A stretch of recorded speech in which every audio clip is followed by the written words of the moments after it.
বেয়াদব কোথাকার, জানে না, পড়াশোনা করে না, এরা হলো সেই ওয়াহাবিদের এজেন্ট।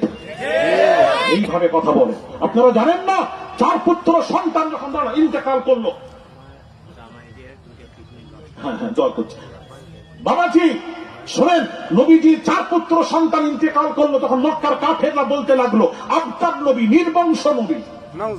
বলেছিল কিনা জানেন আপনারা? জানেন, নির্বংশ নবী, নবীর বংশে বাতি জ্বালানোর কেউ রইল না। মজা নিচ্ছে। আল্লাহ পাক সঙ্গে সঙ্গে বলছেন, হাবিব আপনার জন্য আইন চেঞ্জ করে দিলাম। পৃথিবীর আইন হলো ছেলের থেকে সন্তান ধরা হয়, মেয়ের থেকে নয়। আর আপনার বংশ, হ্যাঁ হাবিব চিন্তা করবেন না, আপনার বংশ ফাতিমা থেকে ধরা হবে। হাসান হোসেনকে নবী বলেছেন আমার কলিজার টুকরা সন্তান বলেছেন।